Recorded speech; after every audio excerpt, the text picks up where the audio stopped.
Exploring the question, who am I? A journey beyond the self.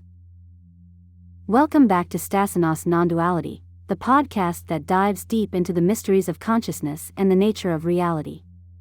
Today, we're tackling the ultimate existential question, who am I? It's a question that has haunted philosophers, mystics, and seekers for millennia. Ramana Maharshi famously posed the question, who am I? Why is this seemingly simple inquiry considered such a powerful tool for self-discovery? Self-inquiry is the fastest way to self-realization and the most direct way to experience our true selves. We pose questions when we meditate. For example, when a thought arises, we ask, to whom this thought arose? We are not asking to receive an answer, but only to notice that the thoughts do not arise for anyone. Thoughts arise in our consciousness without a thinker. No one is there to think the thoughts. They automatically arise and they are not our thoughts. It's deceptively simple, isn't it? Like a tiny key that unlocks a vast treasure. This question isn't about finding a clever answer. It's about turning the lens of awareness inward. We're so used to looking out at the world, identifying with our thoughts, feelings, and experiences. Who am I? Asks us to look at the looker. Who is the one experiencing all of this? So, it's not a mental exercise, but an experiential one? Precisely. It's an invitation to direct experience. When you sincerely inquire, you begin to notice something remarkable. Thoughts arise, emotions surge, sensations flicker. But who is aware of these passing phenomena? Who is the constant witness? Most people instinctively say, I am. But then the real inquiry begins. Who is this I? It sounds like we're peeling back layers of an onion.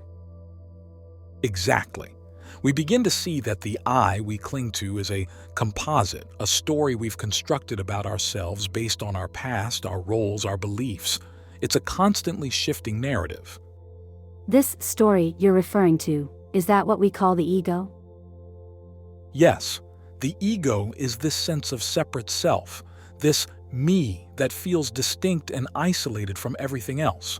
It's a mental construct, a collection of habits, patterns, and identifications. It's born out of our early conditioning, our interactions with the world. It's not inherently bad, but it's a misunderstanding of our true nature.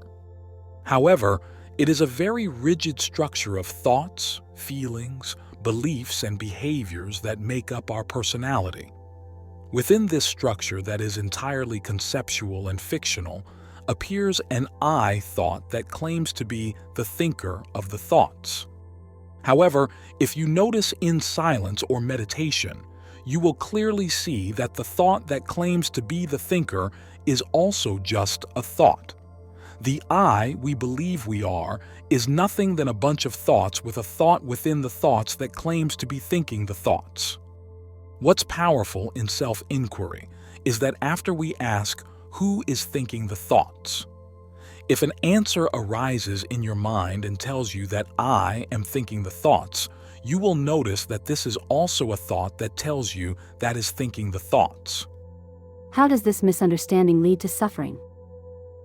This ego structure is so rigid that we believe it is our true self, so our consciousness identifies with the ego thoughts. However, the ego is just impressions learned from society, and it is usually seeking to make others happy. In that endeavor, it creates suffering because the ego is constantly seeking security, validation, and fulfillment in the external world. It's always chasing something, fearing something, comparing itself to others. This creates a state of perpetual unease, a sense of lack. Because the truth is, it can never find happiness in the external world because the fulfillment it seeks is already within. The ego is just a rigid structure of several small computer programs that work on automatic pilot. The ego operates on reactions rather than actions because it has no real intelligence. The ego always tries to mimic others, and it never feels secure of what it is. That is why it always seeks validation from others. So, how do we break free from this really rigid structure that makes us identify with it? How do we transcend the ego? The key is not to fight the ego, but to see it for what it is, an illusion. You need to deconstruct the ego through observation of its thinking patterns and self-enquiry, through this constant questioning of who am I, to whom these thoughts appear. That is the way we begin to disidentify from the ego's narratives. We discover that we are the silent witness, the pure awareness that is always present behind all the thoughts and feelings. It sounds like a profound shift in perspective. It is. It's a shift from identifying with the wave to recognizing yourself as the ocean. The wave rises and falls, but the ocean remains vast and undisturbed. You are that ocean of awareness. Given the rigidity of the ego structure, it is hard to deconstruct it. It can be challenging because most people are deeply entrenched in that structure as their identities, their roles in life. How does this understanding apply to everyday life, our jobs, our families, our relationships? It doesn't mean abandoning your responsibilities or becoming a recluse. It means living from a different place, a place of inner peace and clarity. You still play your roles as a parent, a spouse, an employee, but you don't get lost in the drama. You recognize that these are just roles you're playing, not who you truly are. Perform your role duties, but do not take your roles seriously as if they are who you are. What about difficult emotions, like grief or anger? How do we navigate those from this perspective? Emotions are natural expressions of life. They arise and pass like weather patterns. The key is not to suppress them or get swept away by them, but to observe them with awareness, to recognize that you are the space in which these emotions are arising. This allows them to move through you without creating lasting suffering. As you begin to deconstruct your ego, you will clearly see that you are the observer of the thoughts and feelings. Your true identity is this simple awareness of your consciousness that observes the thoughts and feelings. Don't expect some deep spiritual experience of your self-realization, though it might happen. Just become aware that you are this simple awareness of your existence. You are not the thoughts and feelings that appear in your consciousness. Once you realize that you are not your thoughts and recognize your awareness as your true nature, you will slowly become more aware and distant from your thoughts. You will no longer identify with the thought patterns and emotions. Your ego runs your life. It is your life. You need to lose your ego to be self-realized. As Jesus said, "Whoever would save his life will lose it, but whoever loses his life will save it."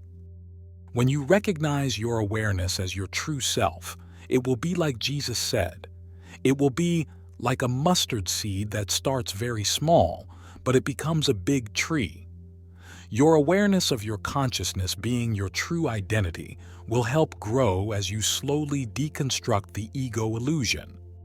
Jesus says, "You will know the truth, and the truth shall set you free."